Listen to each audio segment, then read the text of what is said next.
que es el producto del parto, vamos a ver cómo podemos clasificar a ese recién nacido. Entonces, existen unas categorías en las cuales ubicamos al recién nacido. Entonces, ¿se acuerdan que habíamos hablado de que el embarazo duraba un promedio de 38 semanas, ¿verdad? Semanas lunares. Entonces, se llama recién nacido post término, o sea, es lo que llaman la gente vulgarmente parto pasado, pero el término es un recién nacido post término. Son los nacidos después de las 42 semanas de gestación. O sea, se considera, habíamos dicho, que un embarazo de 41 semanas más 2 días era un embarazo cronológicamente prolongado. Entonces, los niños nacidos después de las 42 semanas de gestación se consideran postérmino. Luego tenemos recién nacido a término, es decir, cuyo producto de un embarazo que dura el tiempo, digamos, normal. Son los nacidos entre las 37 y 42 semanas de gestación. Luego los recién nacidos pretérminos, que también se les conoce como prematuro en algunas clasificaciones, pero lo ideal es llamarlo pretérmino, son los nacidos entre las 28 y las 36 semanas de gestación. Entonces, tenemos que los que son de 42 semanas, después de las 42 semanas, sin incluir las 42 semanas, o sea, a partir de la semana 43 son postérminos. Los nacidos a término son entre la semana 37 y 42, los pretérminos, o lo que llaman prematuro, en algunos textos, porque hay otra clasificación para prematuro, son entre los 28 y 36 semanas de gestación. También tenemos el recién nacido inmaduro, que son los nacidos entre las 21 y 27 semanas de gestación. Los que están incluidos aquí en la categoría recién nacido pretérmino, o sea, entre las 28 y 36 semanas, y particularmente el inmaduro, el nacido entre las 21 y 27 semanas, son los de mayor riesgo de mortalidad, por razones que vamos a ver posteriormente. Luego tenemos algo que es lo que no quisiéramos que ocurriera en un embarazo, que terminara en aborto. ¿Y qué es aborto? El aborto es la expulsión del producto de la concepción con menos de 500 gramos de peso o menos de 20 semanas de gestación. Es decir, cuando hablamos de un aborto, es un ser vivo que para ese momento nace muerto, ¿verdad? Es un ser que ya no tiene vida. La característica física anatómica es que pesa menos de 500 gramos o tiene menos de 20 semanas de gestación. O sea, sería mucho más que inmaduro, ¿verdad? Porque inmaduro a partir del 21. En cambio aquí sería menos de 20 semanas. Cuando el niño tiene más de 20 semanas y más de 500 gramos, pero el niño nace muerto, se le llama mortinato. Entonces, ¿cómo vamos a evaluar el niño? Nosotros tenemos que evaluar el producto del embarazo y del parto. Lo primero es evaluar las condiciones del niño, ¿ok? Si el niño, ¿cómo está la vitalidad del niño? ¿Qué se considera vitalidad? O sea, si el niño no tiene ningún compromiso de vida en ese momento cuando sale por el canal de parto. Entonces tenemos, este es un test que se hace en todos los recién nacidos para determinar el bienestar general del niño y su vitalidad. O sea, si tiene alguna circunstancia que comprometa su vida en ese momento, cuando sale por el canal del parto. Entonces, A lo vamos a clasificar por la apariencia del niño. Vamos de 0, que es donde está más comprometido o con más lesión, hasta 2, que es el niño, digamos, normal, o un niño que no tiene ningún problema de salud para ese momento del parto.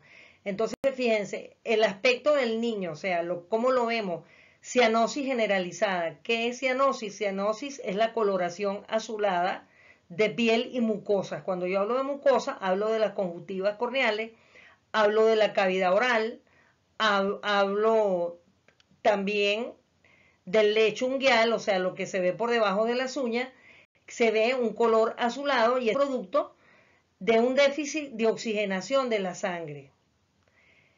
y se ve generalizado, ¿ok? En todo el cuerpito del recién nacido.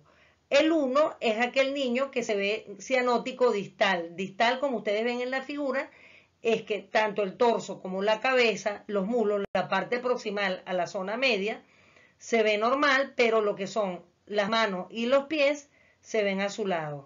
Entonces aquí se le daría una puntuación de 1. Luego tenemos el niño normal, que su aspecto general es rosado, no importa del color racial que tenga el niño.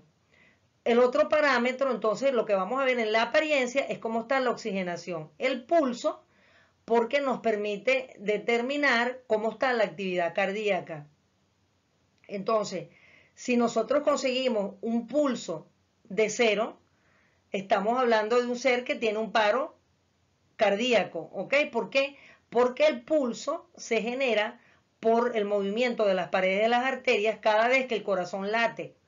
El corazón late un promedio entre 60 y 100 latidos por minuto, pero en el recién nacido estos latidos por minuto pueden ser más de 100, 105, 110, 115, sin esto significar ninguna lesión cardiovascular. Es normal en el recién nacido. Entonces, cuando conseguimos un pulso 0, es un niño que tiene un problema severo a nivel cardíaco. Cuando tiene más de 0, pero menos de 100, puede ser que tenga algún problemita cardiovascular en ese momento, no necesariamente del corazón, por ejemplo, que esté deshidratado, que el niño esté bajo el efecto de algún medicamento que haya recibido la madre. Luego tenemos que el pulso normal es más de 100, ¿ok? El más de 100 porque estamos hablando del recién nacido y es lo normal. Luego los gestos del rostro, los gestos del rostro nos van a indicar también el estado neurológico, porque recuerden que los gestos del rostro tienen que ver con con la función motora y la función sensitiva, ¿verdad? De dolor, de calor, de molestia, de algún estímulo externo. O sea, una persona que hace gestos es una persona que está percibiendo el mundo externo. Entonces, si no hay respuesta, significa que puede tener una lesión neurológica, incluso un coma, porque no está en contacto con el mundo externo que en el momento en que él arribó en el parto. Cuando el niño hace una mueca, pues entonces significa que de alguna manera el niño está percibiendo algo del mundo externo. Y tos o estornudo, que eso es un estímulo que se le produce al niño con la puntita de una gasa o de un algodoncito y desencadenamos el reflejo de la tos o estornudo. Esto es un arco reflejo. Ustedes ya saben muy bien lo que es un reflejo. Y si el reflejo se produce, nos indica que su sistema nervioso está intacto, está indemne. Luego tenemos lo que llamamos la actividad. La actividad que vamos a evaluar, el tono muscular, ¿verdad? Y cuando estamos determinando tono muscular, también estamos hablando de un parámetro neurológico. Entonces, si el niño tiene hipotonía, el niño está flácido, está completamente laxo, blando. Cuando nosotros, por ejemplo, le agarramos las manitas, le subimos los bracitos, le hacemos una flexión por ejemplo, de los muslos, él tiene un tono bajo, o sea, está hipotónico, no está totalmente atónico ni flácido, pero sí hay un tono disminuido. Y cuando determinamos esto, tenemos que ver si es simétrico, o sea, en ambas piernas, en ambos brazos, o en una parte del hemicuerpo. Y un tono normal. Entonces, tanto los gestos como la actividad nos hablan de un sistema neurológico sano, si estos parámetros están normales. La respiración, evidentemente, entonces, cuando hay ausencia de respiración, ¿cómo lo podemos determinar? Nosotros colocamos la palma de nuestra mano entre el tórax y el abdomen del niño, que por sus dimensiones de esa edad es fácil. Y vemos que no hay una incursión, no hay un desplazamiento del diafragma y no sentimos actividad respiratoria, o también los médicos lo podemos hacer mediante la auscultación. Entonces, la ausencia también nos habla de una falla de actividad respiratoria. Cuando hay un esfuerzo lento, significa que puede ser que el niño tenga algún grado de dificultad respiratoria. El llanto enérgico, que es el que ustedes ven en las películas y que siempre lo ponen como lo normal, un niño que llora es un niño que tiene unos pulmones y una respiración Excelente. Entonces, fíjense, cuando hablamos de puntuación, la puntuación ideal está de 7 a 10. La puntuación intermedia, o sea que puede ser que tenga algún problema, pero no compromiso de su vida, es de 4 a 6. Y luego de 0 a 3, que sería el niño que está deprimido, que estaría en esta primera fila que estamos hablando. Entonces, finalmente, el test de Asger es para determinar el bienestar del niño en su primer contacto con el mundo exterior. Luego tenemos la escala de Silverman-Anderson. Esta escala fue diseñada particularmente para valorar el estado respiratorio del niño, y esto es sumamente importante. ¿En qué se diferencia de la de Apgar? En que ella va a valorar el aspecto netamente respiratorio. Y un niño que respira bien, ¿de qué nos habla? Nos habla de que tiene un buen sistema nervioso. Vamos a recordar que los centros respiratorios están en bulbo y en protuberancia, y que no tiene ningún defecto a nivel pulmonar ni a nivel de músculos que participan en la respiración, como el diafragma y los músculos accesorios de la respiración, que son los intercostales internos, los intercostales externos, los supraclaviculares y los rectos del abdomen. Entonces aquí tenemos, ¿verdad?, una puntuación.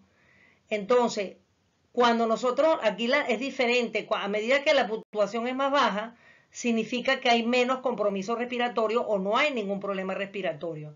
Entonces, la respiración normal del niño es abdominal. Por eso nosotros vemos que lo que vemos en el bebé es el desplazamiento de su abdomen, ¿verdad? Entonces, hay movimientos toracoabdominales a la observación, sin tocar el niño.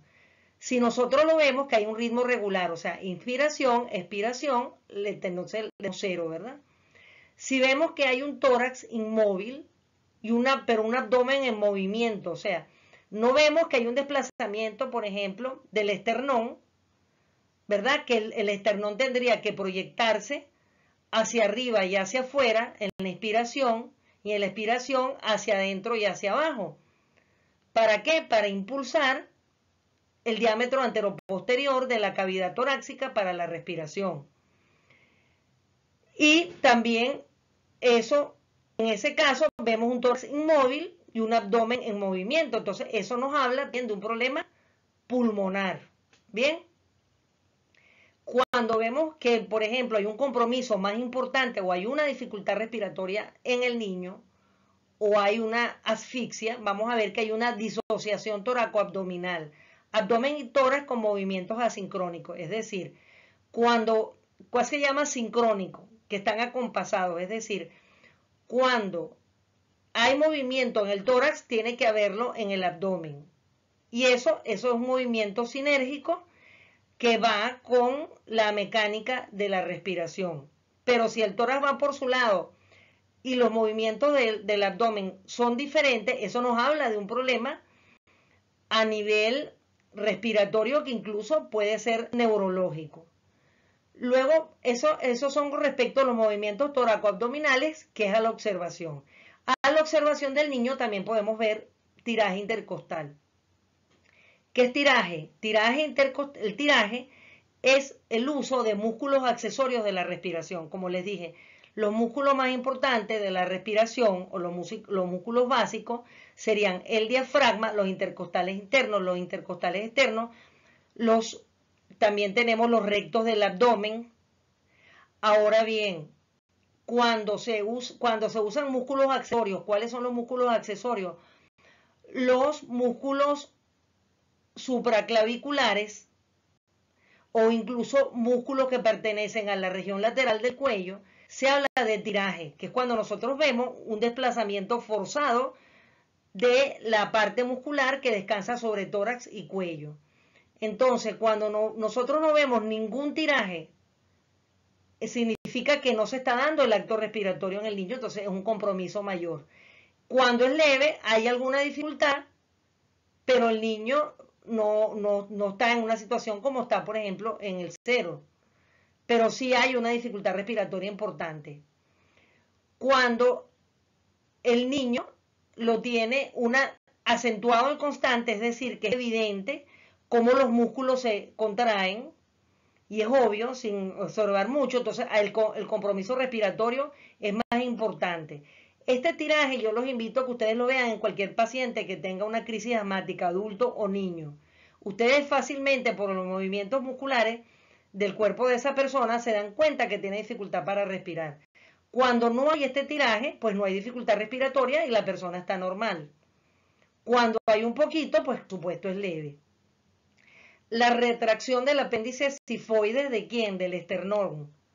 Entonces, vamos a ver, cuando no hay ninguna retracción, que también el apéndice sifoide, los músculos que sostienen el apéndice sifoide, participan en la respiración, pero en la respiración tipo tiraje, o sea, cuando hay una respiración forzada, si no se utilizan no hay dificultad respiratoria. Cuando es leve hay alguna dificultad respiratoria. Cuando es intensa significa que hay una dificultad respiratoria máxima. Aleteo nasal se refiere a las alas de la nariz. Cuando ustedes no ven ningún movimiento a las alas de la nariz del bebé, el bebé está respirando normalmente. Cuando se ve un aleteo intermitente de las alas de la nariz, ¿verdad? Que son estas que están lateralmente, ahí puede haber algún grado de dificultad respiratoria. Cuando es intensa, significa de que hay un grado mayor de compromiso de dificultad para respirar.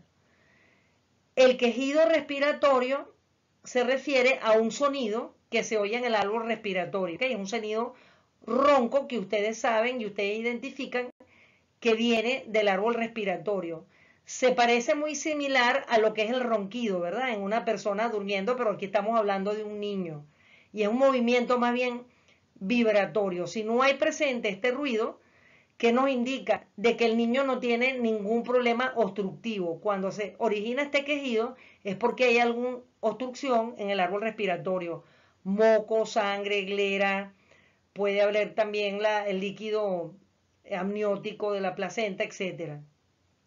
Cuando hay un sonido leve o inconstante, puede haber algo que esté obstruyendo las vías respiratorias.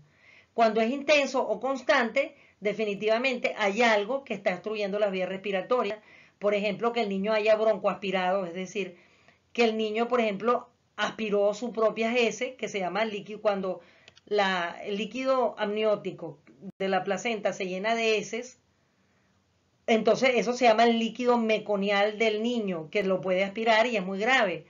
¿Por qué? Porque el meconio es la primera evacuación de heces del niño y puede ser tóxico si lo aspira. Entonces eso le puede producir este cuadro que estamos hablando de una dificultad respiratoria importante con un quejido expiratorio fuerte. Entonces, fíjense, un niño normal, entonces si el niño está normal, entonces, ¿qué es lo que estamos valorando? Vamos de 0 puntos y luego un niño que está normal, 0 puntos. Podemos tener un niño que no tiene estos parámetros positivos, pero que tiene alguna dificultad respiratoria. Cuando vemos que tiene esa dificultad respiratoria, entonces vamos a compararlo con los parámetros que están en esta columna, en la columna 1. Entonces decimos, es una dificultad respiratoria leve, es una dificultad respiratoria moderada o es una dificultad respiratoria severa. Ahora, también podemos tener una dificultad respiratoria donde podemos decir severa, pero para valores de 1,3, valores de 4,6, valores de 7,10. Entonces, cuando nosotros vemos esto, lo que vamos a hacer para abreviar en la historia pediátrica del recién nacido, nosotros ponemos 0 si no conseguimos ninguna dificultad respiratoria. Si tiene una leve dificultad por cualquier causa, ponemos que el valor está entre 1 y 3. Si consideramos que tiene una dificultad, según esta tabla, moderada, la ponemos de 4 a 6 y severa de 7 a 10. Y esto entonces acorta más la realización de la historia pediátrica del recién nacido. Entonces por eso se manejan estas cifras como parámetros universales. Entonces si ponemos recién nacido con Silverman 7-10, ya no, es obvio que estamos diciendo que es un niño que tiene una dificultad respiratoria severa. Luego tenemos el otro test que es muy difundido para la valoración del recién nacido, que es el test de Ballard. El test de Ballard es para determinar la edad gestacional del niño. Muchas veces, ¿verdad? La madre se cuenta normalmente el primer día de la última menstruación o también a través de un control ecosonográfico y se miden los diámetros del fémur y del húmero para determinar la edad gestacional del niño, pero muchas veces esto se presta a confusión o es una madre que no se ha controlado el embarazo y no se conocen la característica. Entonces nosotros tenemos que determinar más o menos la edad gestacional del niño. Entonces lo que vamos a determinar en el test de Ballard es los parámetros de madurez neuromuscular y físico. Neuromuscular es cómo está su sistema nervioso y cómo están sus características físicas, o sea, si tiene la madurez suficiente. Recordamos que habríamos hablado que el niño maduro era el niño que estaba, o a término, era el niño de 38 o 42 semanas. Entonces, lo que vamos a observar, nosotros podemos ver en esta escala, desde lo menor a lo mayor. Entonces, fíjense, la postura del niño. Si vemos al niño en esta postura, el niño está en decúbito dorsal, el niño no tiene movimiento de cabecita, no tiene movimiento del tronco, de las extremidades. Es un niño que podemos decir que está deprimido desde el punto de vista neurológico. Luego tenemos el 1, que puede ser que periódicamente haga algún movimiento o bien de los miembros o bien de la cabeza. Cuando tenemos un nivel 2, ahí en esa postura vemos que el niño, por ejemplo, cambia la postura de los miembros inferiores o de los brazos, más no del tronco, obviamente, ¿no? Porque el niño no tiene un control todavía neurológico para manejar todo lo que es cabeza, cuello y la postura de tronco. Luego, cuando el niño es capaz de incorporar mayores grupos musculares a los superiores e inferiores, entonces decimos que es 4. O sea que si el niño, por ejemplo, es un niño que nosotros consideramos que está a término, que tiene 38 semanas, pero en realidad el niño tiene 34 semanas, puede ser que sea un niño que, por ejemplo, lo consigamos a un nivel 2. Porque en realidad, entonces, este nivel 2 nos dice, no, este niño no tiene 38 semanas porque debería estar así, como está aquí en el 4, ¿no? Entonces, si el niño está en el 2, entonces neurológicamente yo sé que para semana 32 el niño tiene esta característica en su postura, en su parte. Recuerden que esto depende de qué, que ya habíamos hablado de la coordinación de los movimientos y del eje corteza, espina, o sea, corteza médula, ¿verdad?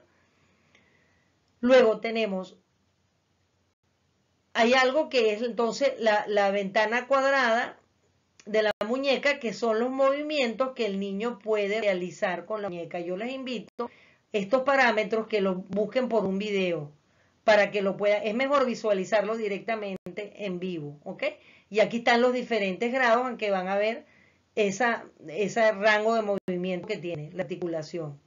Luego tenemos el rebote de los brazos, es decir, alzamos nosotros los brazos del bebé, inmediatamente el niño carga, no es capaz de elevar el brazo. Por ejemplo, un niño llorando porque está pidiendo teta o porque está sucito o porque le duele algo, entonces vemos que el niño no desplaza esos brazos.